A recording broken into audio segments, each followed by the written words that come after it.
पर या तो वो एक वकील बन गया होता या फिर उसने जुडिशरी की तैयारी की होती तो कहीं जज की कुर्सी पर बैठकर न्याय कर रहा हो। लेकिन उसने अपनी पढ़ाई को अपनी हनक के लिए इस्तेमाल किया और उसकी वो हनक इस सनक में बदल गई कि वो जराइम के रास्ते पर कुछ यूं आगे बढ़ता चला गया कि उसने पीछे मुड़कर नहीं देखा।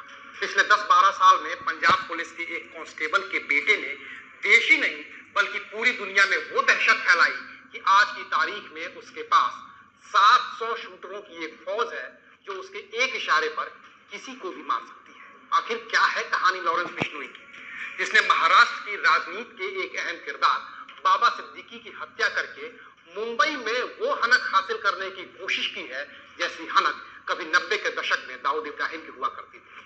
सब बताएंगे विस्तार से। नमस्कार, मैं अविनाश और आप देख रहे हैं अनकट। इब्राहिम और नए नए बने अंडरवर्ल्ड डॉन लॉरेंस बिश्नोई में एक चीज कॉमन है और वो है दोनों के पिता का प्रोफेशन। दाऊद इब्राहिम के पिता महाराष्ट्र पुलिस में सिपाही थे और लॉरेंस बिश्नोई के पिता पंजाब पुलिस में। इसके अलावा एक और चीज कॉमन है और वो है दोनों का इंटरनेशनल नेटवर्क जो भारत के अलावा भी दुनिया के दूसरे देशों में फैला हुआ है। लेकिन दोनों की शुरुआती कहानी अलग है और आज की कहानी का किरदार लॉरेंस बिश्नोई है, तो बात उसी पर केंद्रित रखते हैं और चलते हैं पंजाब के फाजिल्का में, जहां लविंद्र कुमार बतौर कांस्टेबल तैनात थे। इसी फाजिल्का के अबोहर में लविंद्र कुमार के घर पैदा हुआ था सतविंदर सिंह। बच्चा गोरा चिट्टा था तो मां ने नाम रखा लॉरेंस। पिता सिपाही थे लेकिन चाहते थे कि बेटा बड़ा अधिकारी बने और बड़े अधिकारी का मतलब होता है IAS, IPS, IFS।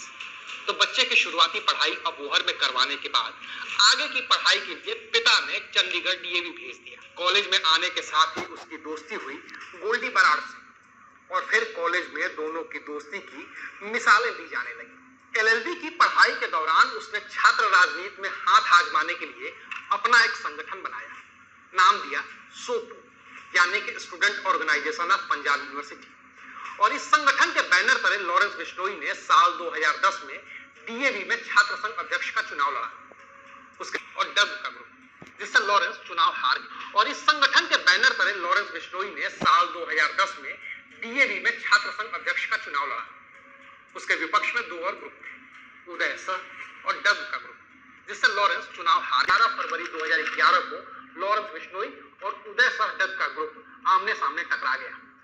फायरिंग भी हुई और कहा गया कि लॉरेंस बिश्नोई ने अपनी हार का बदला लेने के लिए यह फायरिंग की। यह पहली बार था जब लॉरेंस बिश्नोई के ऊपर मुकदमा दर्ज हुआ, हत्या की कोशिश का मुकदमा, और मामला गैर जमानती था तो उसकी पहली बार गिरफ्तारी भी हुई, लेकिन वह जमानत पर रिहा हो गया।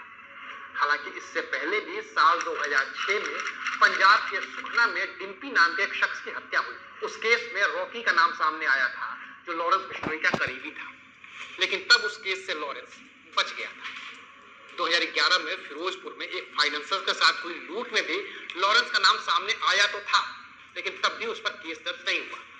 लेकिन उदय सह और डग ग्रुप से हुई मुठभेड़ के बाद लॉरेंस बिश्नोई पुलिस के निशाने पर आ गया। चंद महीने के अंदर ही वो अवैध हथियार के साथ फिर से गिरफ्तार हो गया और फिर से कुछ दिनों के बाद उसकी जमानत भी हो गई। लेकिन इस जमानत के 6 महीने बीतते बीतते लॉरेंस बिश्नोई पर ऐसा मुकदमा दर्ज हो गया जिसकी वजह से वो पूरी तरह से जराइम की दुनिया में ही पैवस्त हो गया। और ये मुकदमा दर्ज हुआ 12 अगस्त 2012 को।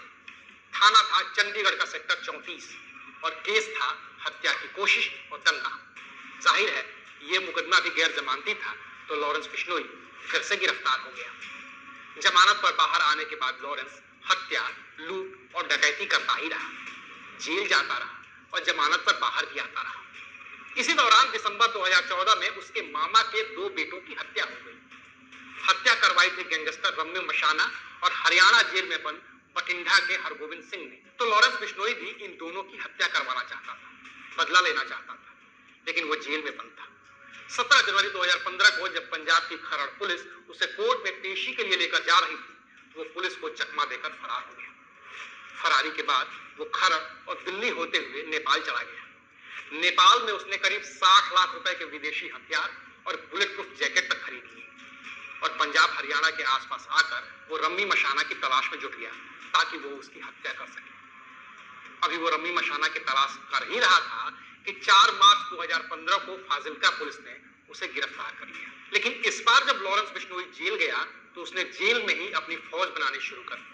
फरीदकोट जेल में बंद रहने के दौरान उसके पास फोन और तकरीबन 40 सिम कार्ड आ गए। जेल में बैठे बैठे वो लोगों से रंगदारी मांगने लगा, धमकी देने लगा और कॉन्ट्रैक्ट किलिंग की सुपारी भी लेने लगा। फरीदकोट जेल से ही मार्च 2017 में राजस्थान के जोधपुर के डॉक्टर चांडक और एक ट्रैवलर को मारने के लिए 50 लाख रुपए की सुपारी ली। उसने फोन के जरिए ही डॉक्टर की BMW कार में आग लगवा दी। केस जोधपुर में दर्ज हुआ तो उसे जोधपुर जेल ले जाया गया, लेकिन वहां भी लॉरेंस का नेटवर्क चलता ही रहा। वहां भी उसके पास मोबाइल पहुंच गया और जेल से ही वो वसूली करता रहा, धमकियां देता रहा। परेशान राजस्थान पुलिस ने उसे 23 जून 2017 को अजमेर की घूघरा घाटी हाई सिक्योरिटी जेल में भेज दिया। अजमेर की इस घूघरा घाटी जेल को काला पानी माना जाता है, जहां पूरे राज्य के कुख्यात अपराधी रखे जाते हैं। अपराधियों के लिए जेल इतनी सख्त मानी जाती है कि कुख्यात आनंद पाल इस जेल से पेशी पर जाने के दौरान फरार हो गया था। इसी जेल में राजस्थान के कुख्यात आनंद पाल के गैंग के भी शूटर थे। इस जेल में आने पर लॉरेंस की मुलाकात आनंद पाल के भाई से हुई। आनंद पाल के एनकाउंटर में मारे जाने के बाद आनंद पाल का गुट कमजोर पड़ रहा था। लॉरेंस बिश्नोई ने इस गुट को अपनी ताकत, जिस अजमेर जेल में जाने से कोई भी अपराधी खौफ खाता था, लॉरेंस वहां मौज में रहा। वहां भी उसे मोबाइल मिल ही गया। जब पुलिस ने जेल में दबिश दी तो उसके पास से 2 सिम बरामद भी हुए। हालांकि कुछ ही दिनों के अंदर उसके पास फिर से मोबाइल और सिम पहुंच गया। इसकी पुष्टि तब हुई जब लॉरेंस ने जेल से ही फोन करके आनंद पाल के सियासी विरोधी रहे सीकर के पूर्व सरपंच सरदार राव की अपने मोहाली के शूटर रविंदर काली को भेजकर 27 अगस्त 2017 को हत्या करवा दी। जोधपुर में अपनी धाक जमाने के लिए लॉरेंस ने 17 सितंबर को सरेआम अपने शूटर हरेंद्र जाट और रविंदर काली से जोधपुर के कारोबारी वासुदेव इसरानी की हत्या करवा दी। इसके बाद तो आनंद पाल गैंग के लोग भी उसे अपना सरगना मानने लगे। हालांकि पुलिस लॉरेंस के गुर्गों को गिरफ्तार करने में कामयाब रही, लेकिन लॉरेंस ने फिर से नए लोग इकट्ठा कर लिए। जेल से जो भी जमानत पर बाहर जाता वो लॉरेंस का आदमी बन जाता और उसके लिए काम करने लगता। जेल में बैठकर अपनी आपराधिक सत्ता चला रहा लॉरेंस बिश्नोई पुराने मामले की सुनवाई के दौरान 5 जनवरी 2018 को राजस्थान के जोधपुर में पेशी पर पहुंचा था। पेशी से लौटने के दौरान पुलिस की जीप में मीडिया के लोगों ने उससे जुड़े मुकदमों पर सवाल किया। इस दौरान लॉरेंस बिश्नोई ने कहा कि उस पर लगे सभी मुकदमे गलत हैं और पुलिस उसे जबरन फंसा रही है। इस दौरान लॉरेंस बिश्नोई ने कहा, पुलिस का क्या है, जो हाथ आ जाता है उस पर आरोप लगा देती है।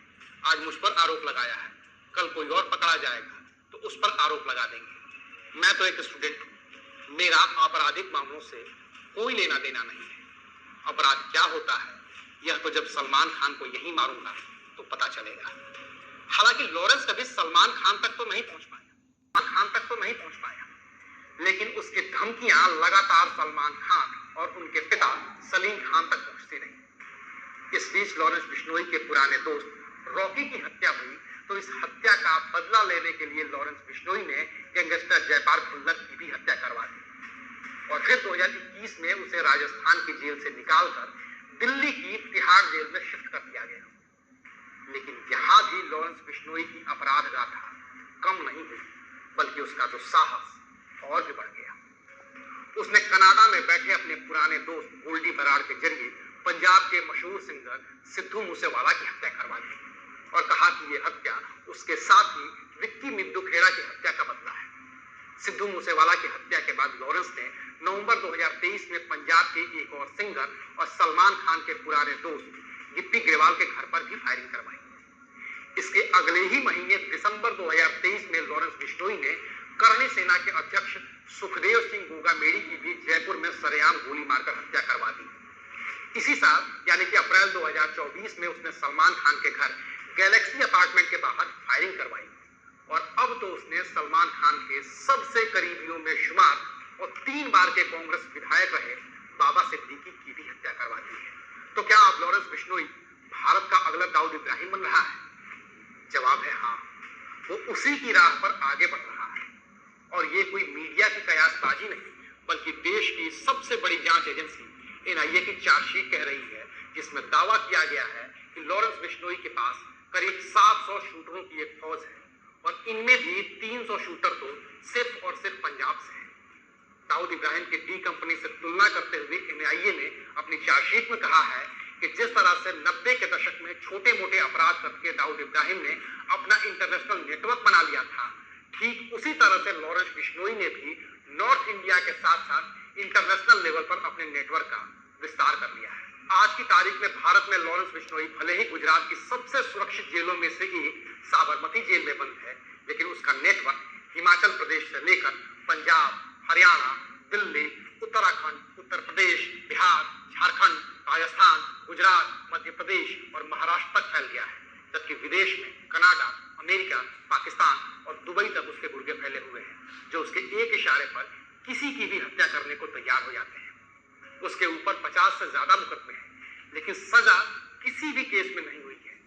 हर अपराधी जेल से बाहर निकलना चाहता है, लेकिन लॉरेंस बिश्नोई ऐसा अपराधी है जो जमानत के लिए अपील भी नहीं करता है, न तो उसका कोई वकील ही कभी अदालत में पेश होता है, क्योंकि लॉरेंस को लगता है कि बाहर के मुकाबले में जेल में बैठकर अपराध करना ज्यादा आसान है। और उसका यही रवैया पुलिस के लिए सबसे बड़ी चुनौती है, क्योंकि उसे चाहे राजस्थान के जेल में रखा गया या फिर पंजाब से तिहाड़ जेल भेजा गया या फिर साबरमती, न तो उसका खौफ कम हुआ और न ही उसकी अपराध गाथा, बल्कि जेल में बंद रहकर अपराध करवाने और फिर सोशल मीडिया साइट्स जैसे फेसबुक, ट्विटर और इंस्टाग्राम के जरिए उस अपराध को ग्लोरीफाई करवाने की वजह से उसके गैंग में हर रोज नए नए अपराधी जुड़ते ही जा रहे हैं। लेकिन लॉरेंस खुद को अपराधी नहीं, समाज सेवी बताता है। फेसबुक बायो में लिखता है डिफरेंट स्टाइल में समाज सेवा, और अपना आदर्श मानता है भगत सिंह को। लेकिन शायद इस लॉरेंस बिश्नोई को ये नहीं पता है